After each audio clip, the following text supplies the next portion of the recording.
I watched my 8-year-old grandson get lifted clean off the floor by the collar of his own sweater. 3 feet, 4 feet, high enough that his little legs left the ground completely, kicking wild in the air, his face going red because he couldn't breathe. But the most horrifying part wasn't the man doing it. It was everyone else in that room. My daughter-in-law stood frozen, staring down at her plate. And my son, the boy's own father, just bent down, picked up the fork he'd dropped, and went back to eating like nothing was happening. That was the moment I understood a truth I should have seen years earlier. Monsters don't always shout. Sometimes they wear a suit, sit at the dinner table with you, call you family, and take it for granted that you'll just stay silent forever. He lifted that boy calmly. Calm, like a man straightening a crooked picture frame on the wall. That's the part nobody believes when I tell it. 2 years have passed since that night, but every time I close my eyes, I still see my grandson hanging there in midair, and I still remember exactly how it felt in the moment I made the decision that would change the lives of this entire family. Because the man choking the childhood out of my grandson had no idea he'd just made the biggest mistake of his life. Just as my son had no idea that the old father he'd always looked down on had spent 33 years hunting down the kind of people who destroy other people's lives, and had never once let a single one of them escape the consequences. My name is Walter Brenneman. I'm 69 years old. I live alone in a brick house in Pleasant Ridge, on the east side of Cincinnati, and I drive a 2009 Mercury with a dent in the rear quarter panel I've never bothered to fix. I shop at the Kroger on Montgomery Road on Wednesday mornings. When it's quiet, my knees crack when I kneel. My hands shake a little when I'm tired. To my son's wife, and to her parents especially, I was exactly what I appeared to be. A tired old man on a pension. Harmless. They had no idea. For 33 years, I worked as a forensic accountant for the Department of Justice, out of the field office downtown on Walnut Street. White-collar crime. Embezzlement, wire fraud, the kind of theft that wears a tie and never raises its voice. I retired 4 years ago with 2 letters of commendation in a drawer and a phone full of numbers that still get answered on the first ring. But I never told my son any of the details, and I'll explain why later, because the why matters more than you'd think. His name is Daniel. He's 38. When he was a boy, he used to follow me around the garage, handing me the wrong wrench and grinning like he'd done something brilliant. He had the kind of laugh that filled a room. I hadn't heard that laugh in about 3 years when the text came. It was a Thursday in late October. I was out front bagging leaves, and my phone buzzed against my hip. The message wasn't from Daniel. It was from his wife, Renata. Dinner Sunday, 4 p.m., our place. Cole keeps asking about you. That was the whole thing. No warmth in it, like a receipt. But that name, Cole. I hadn't seen my grandson in almost half a year. He'd turned 8 in July, and I hadn't been invited, hadn't even gotten a call. I'd mailed him a birthday card with 2 $20 bills folded inside, and a drawing I'd done myself of a little rowboat on a lake, because the last time I saw him, he'd told me he wanted to learn to fish. The card came back to me 11 days later. Return to sender, in Renata's handwriting, pressed so hard the pen had torn the envelope. I never told Daniel about that. Some things you just fold up and put away. I texted back that I'd be there. I asked if I should bring anything. She didn't answer. Sunday came gray and low, the kind of Ohio sky that smells like somebody's fireplace and never quite decides to rain. I drove out to Indian Hill, where they live now, where the houses sit back from the road behind long driveways and the lawns look vacuumed. Renata's father had paid for that house. His name was Garrett Maddox, and he owned a string of luxury car dealerships out along the highway. 4 of them. He made very sure you knew it was 4. I parked my dented Mercury at the curb because the driveway was already a showroom. Renata's white Audi. Daniel's tired old Honda, sagging in the middle of all of it. A black Escalade. A silver convertible with the top up against the cold. I sat there a minute looking at all that polished metal, and I'll be honest with you, I almost laughed out loud. Because 30 years ago I'd helped send a man to a federal prison for buying cars exactly like those, with money he'd skimmed out of a teacher's retirement fund. The world has a sense of humor. It just doesn't always tell you the joke until later. Renata opened the door in an apron over a sweater that cost more than my monthly groceries. She gave me a smile that stopped at her cheekbones and never reached her eyes. "You're early," she said. I was 3 minutes early. I offered to wait in the car. She sighed and waved me in. The house smelled like rosemary and new carpet. And then a small body came around the corner at a dead run and slammed into my legs. And a voice said, "Grandpa, you came, you really came," and every expensive thing in that house disappeared. I got down on the floor. My knees popped like a string of firecrackers, and I didn't care. I held him. He smelled like green apple shampoo. And he was lighter than I remembered, thinner, his wrists too small. There was a bruise on his forearm gone, the yellow-green of an old one. I felt it before I saw it. "Course I came, bud," I said into his hair. "Always." Daniel appeared in the kitchen doorway. My son.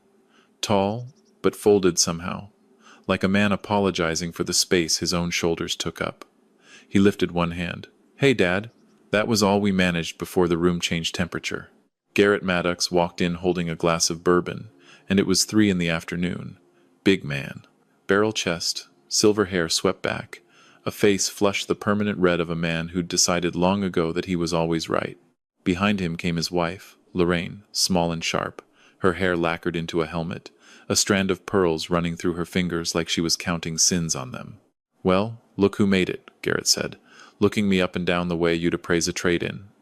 "Daniel, get your old man a drink. He looks like he could use one." I said I was fine.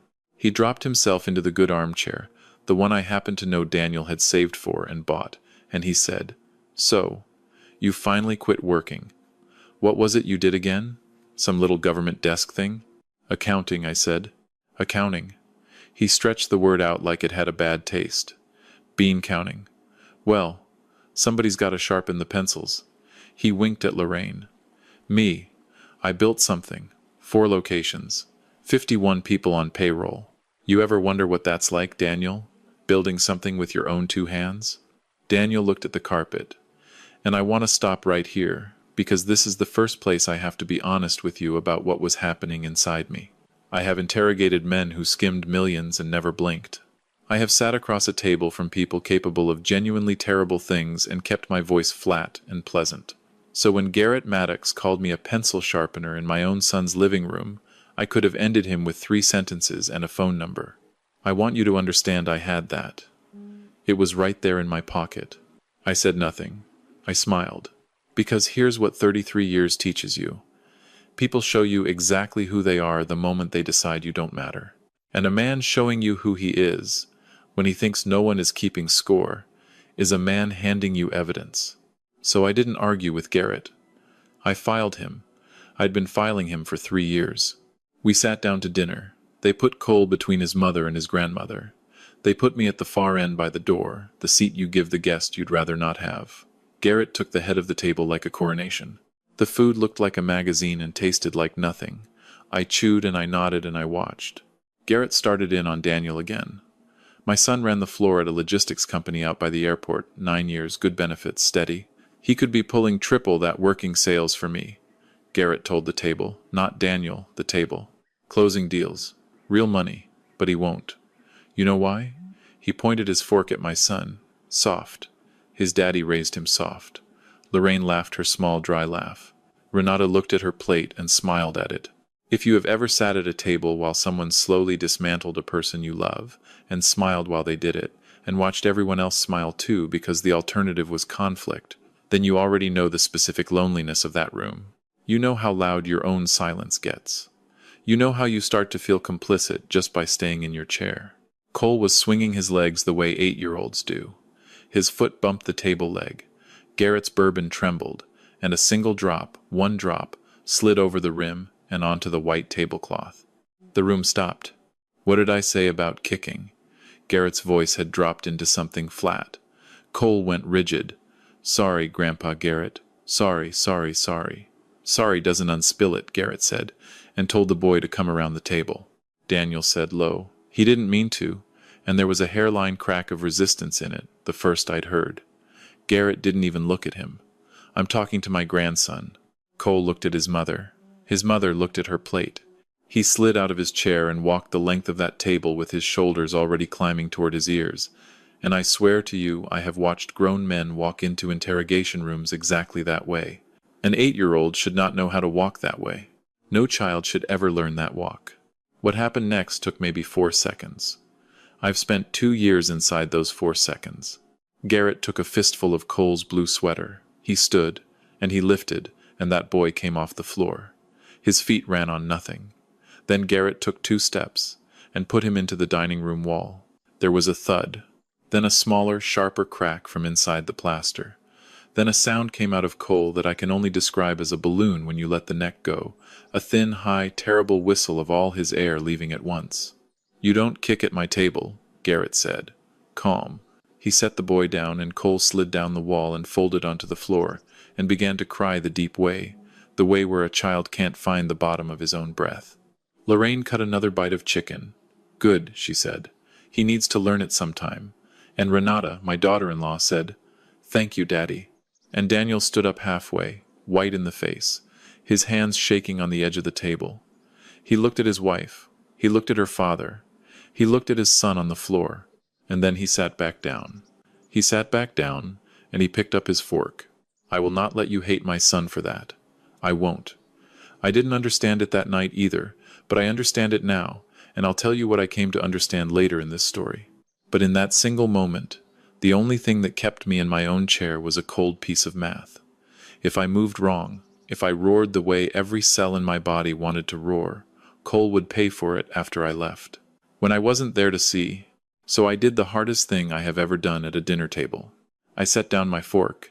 I folded my napkin into a neat square. I stood, and I said, very pleasantly, "Pardon me. I need to find the restroom." Garrett waved me off, already easing back into his chair like a king after the deed. "Down the hall, left side, old-timer. Try not to fall in." I want to be honest with you because this channel is the one place I tell the whole truth. Walking down that hallway, away from my grandson crying on the floor, was the worst walk of my life. Every father instinct I have was screaming at me to turn around and put that man through his own wall, but rage is loud and loud loses. I'd spent a career proving that. So I went into the bathroom, and I locked the door, and I sat on the cold edge of the tub, and I took out my phone, and I called a number I hadn't dialed in 3 years. Hamilton County, Major Crimes, Sergeant Okafor. A half-second of silence. Then his whole voice changed. "Walter? Walter? Is that you?" "Marcus," I said.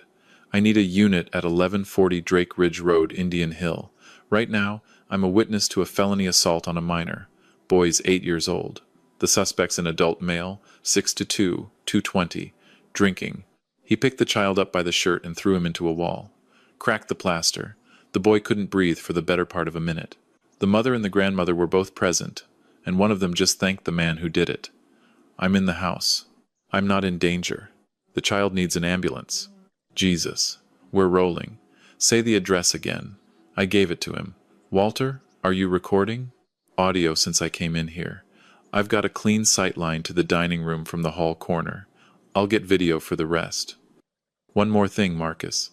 The man's name is Garrett Maddox. He owns Maddox Auto. Make a courtesy call to the Indian Hill Chief and to the prosecutor's office. This one is going to get loud, and I want the right people watching before it does." "Already on it, boss. 6 minutes out." I hung up. I ran cold water and pressed it to my face. I looked at the old man in the mirror, the thin hair, the tired eyes, and I said, quietly, "I'm sorry, Cole. I'm sorry I let it get this far." Then I opened the camera, started recording, and walked back down the hall with the phone held loose against my hip. Cole was back in his chair. His eyes were swollen, a red mark blooming on his cheekbone, his collar stretched out of shape. He was eating green beans one at a time, mechanical, the way a child eats when he's learned that an empty plate is the price of being left alone. That image will be with me until I die. "All better now," Garrett said, and laughed, and went right back to lecturing Daniel about real money and closing deals, and how hockey was for rich kids and Canadians and football would toughen the boy up. God knew somebody needed to. I kept the camera angled at my hip. I kept eating. I kept the boy in the corner of my eye. And then the doorbell rang. Renata frowned. "We're not expecting anyone." Garrett told her it was probably somebody selling religion and to send them off. She got up, smoothing her apron, and I heard the front door open, and I heard her breath catch hard in her throat, and I heard a man's voice, level and clear, say, "Ma'am, Hamilton County Sheriff. We had a report of an injured child at this address. We're coming inside."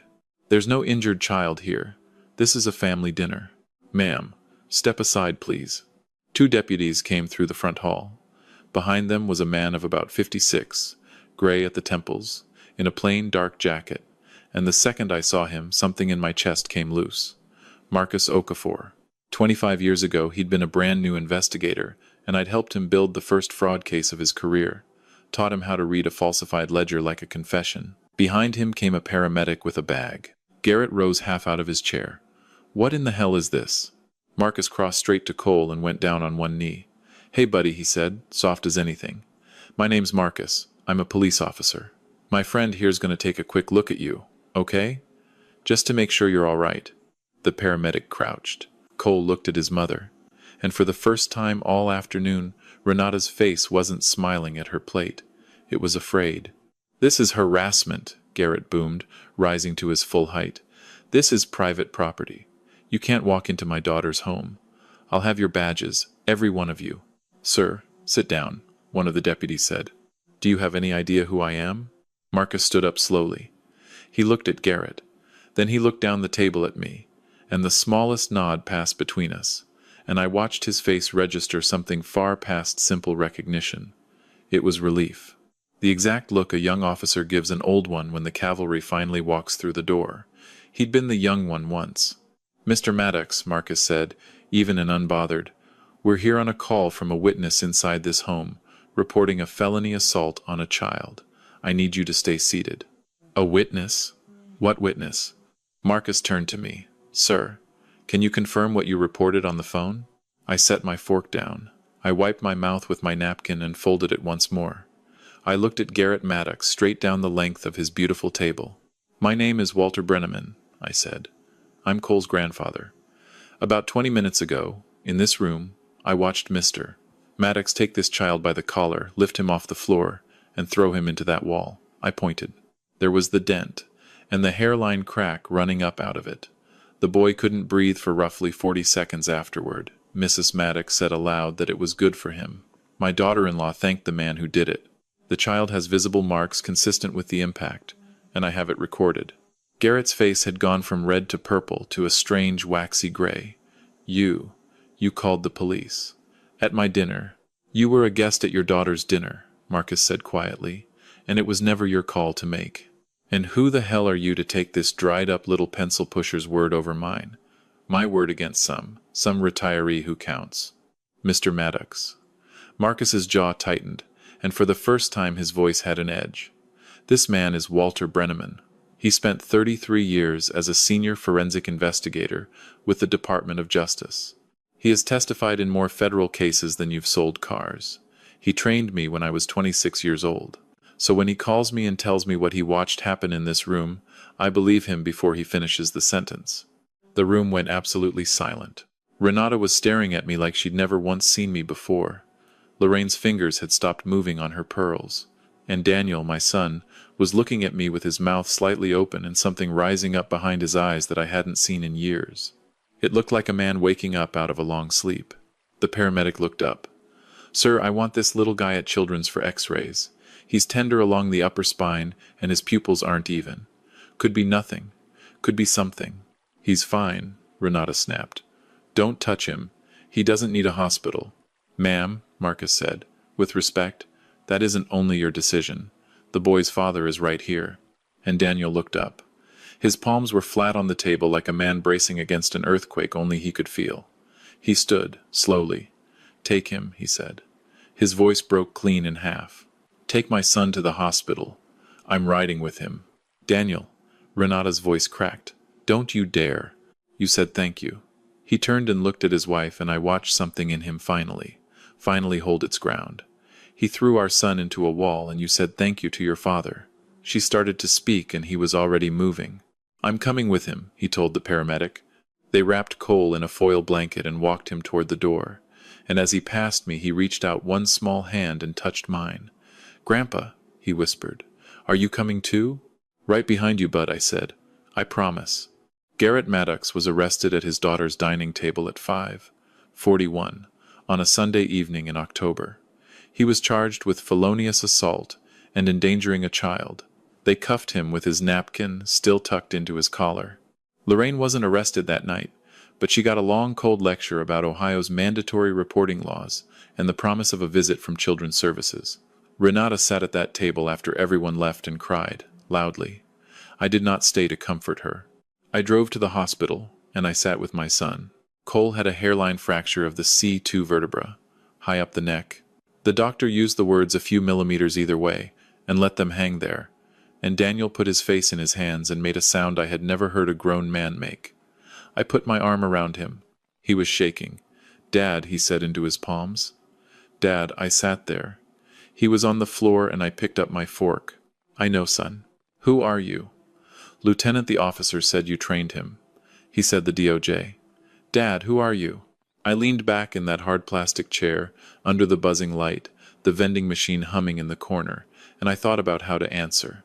I'm your father, I said. That's all I am. Everything else was just a job I used to have. I never told you the details because I never wanted you introducing me at parties as your dad, the federal agent. I wanted to be your dad, the boring guy with the dented mercury. He laughed, wet and broken. You're not boring. I'm extremely boring. That's the whole trick, Daniel. People decide you're nothing, and then they stop performing for you, and that's exactly when they show you everything. Then I told him the thing I most needed him to hear. You got him out tonight. You froze, and then you stood up. The measure of a man was never whether he freezes once. It's whether he gets up the next time. You got up. The next morning I made some calls. I won't dress it up. I called a family law attorney named Diane Ferraro, who'd spent 20 years as a federal prosecutor before she got tired of cartels and decided she'd rather, in her words, take apart bad people in custody court. When I told her the story, she went quiet, and then she said, Walter, bring me the file by Wednesday. I'm going to enjoy this. And I called an old friend named Saul Kleinman, who'd spent 2 decades auditing car dealerships for the IRS Criminal Division. I didn't ask him to do anything. I asked him, as one private citizen to another, whether in his professional judgment a particular business might have anything in its books that a concerned person ought to know about. He laughed and said, You haven't lost a step. Give me 4 days. I wasn't in a hurry. 33 years taught me one quiet, reliable truth. Men who throw children into walls do not file honest tax returns. Men who need to dominate every room they enter do not run clean books. There is always a bill for being a bully, and the IRS is endlessly patient about collecting it. Saul called back in 9 days. Maddox Auto had been running salvage and flood title cars through a shell company, washing the titles and selling them as clean. 6 years of it. Over $1 million in income that never met a tax form, structured cash deposits, the whole catalog, and the registered agent on the shell company, the name on every piece of paper, was Lorraine Maddox. Not a bystander, a partner. I sat on my back porch in the November cold after that call, and I felt no joy. I want to be clear about that, because I think people imagine this part feels good. It doesn't. What I felt was the cold, flat certainty you get when you finally find the leak that's been dripping behind a wall for months. You don't celebrate. You just stop hearing the drip. A concerned, anonymous citizen filed a tip with the IRS, and a separate note went to the state, and a quiet heads-up to a friend in consumer protection. That's all I'll say about that. The criminal case moved fast because the evidence was a wall. My video, the medical records, the cracked plaster, photographed by the deputies, Cole's interview with a child specialist. Garrett's lawyer wanted a plea. The prosecutor wanted a trial and a public conviction, and she got both. Meanwhile, inside of 6 weeks, Garrett got a letter from the IRS Criminal Division, then a letter suspending all 4 dealer licenses, then a call from the bank pulling his floor financing because suspended licenses void the loan. In 1 week, he went from a man out on bail to a man whose entire kingdom was frozen and whose wife was under her own investigation. He never understood what hit him. He called Daniel once, screaming that your father did this, and my son said, very quietly, I don't think he did anything, Garrett. I think you did, and hung up. The jury was out 2 hours. Guilty, every count. The judge gave him 5 years, 3 before any chance of parole. And from the bench she said this was not 2 adults in a conflict. This was a grown man 3 times, a child's size, lifting that child like a thing, and throwing him at a wall hard enough to break his neck, and then sitting down to finish his meal, and that she found it not merely criminal but contemptible. They let him out in cuffs. He never once looked at me. Renata filed for divorce expecting Daniel to fold. She met Diane Ferraro instead. By Christmas, Daniel had emergency custody. By February, he had full custody, with supervised visits for Renata only after she completed a violence counseling program. She never completed it. Now let me tell you the thing I promised about my son and the fork, because this is the lesson I most want you to carry out of here. What I came to understand is that Daniel didn't freeze because he was weak. He froze because he'd spent years inside a house that taught him his job was to keep the peace at any price. That conflict was the most dangerous thing in the world. That's what abuse does. It isn't only the violence. It's the slow rewiring of a good person until standing up feels more dangerous than watching harm. The mistake most of us make is thinking courage is loud. It isn't. Courage is the quiet record you build over decades of doing the small right thing when nobody is watching, until the day it's finally tested and you find, to your own surprise, that the record holds. So here's the one thing I'd ask you to actually do tonight, not someday. Find the quiet person in your own life, the one who gets talked over, the one everybody's decided is harmless, or boring, or small, and tell them you see them. Just that. Because the loudest man in the room is almost always the most afraid, and the quietest one has usually been keeping score his whole life. And here's the question I want you to sit with after you close this. If it had been your table, would you have stood up while everyone else stayed seated? Be honest with yourself. It's harder than it sounds. Cole is 10 now. He sleeps through the night. He laughs out loud at his cartoons, the same big laugh his father used to have. He's got a best friend named Owen, and they ride bikes until dark, and he plays hockey, not football, because he asked his dad if he could, and his dad said yes. We went fishing last spring up at a lake in Michigan, and he caught a 14-inch trout and held it up grinning with a tooth missing, and that photo sits framed on my mantle right now. So before I let you go tonight, I want to hear from you, because I read every single comment, and I mean that. Tell me in the comments. Comment 1 if you think I was right to stay calm and play the long game. Comment 2 if you think I should have stood up at that table the second it happened. Or comment 3 if you honestly don't know what you'd have done in my shoes. There's no wrong answer. I've gone back and forth myself. And tell me where in the world you're listening from tonight, and what time it is where you are, because it always amazes me how far these stories travel. And if you've ever sat at a table, or in an office, or in a family, where someone looked right through you and decided you didn't matter, tell me about it. I'd like to know I'm not the only one. If this story meant something to you, do me a small favor and subscribe, so the next one finds its way to you. I'm just an old man on a porch with a dog and a dented car, telling you the things I wish somebody had told me. Take care of each other out there, and take special care of the small ones. This is a fictional story inspired by real emotional experiences, fully rewritten and reimagined in Cincinnati to create original content. Any resemblance to real people or events is coincidental.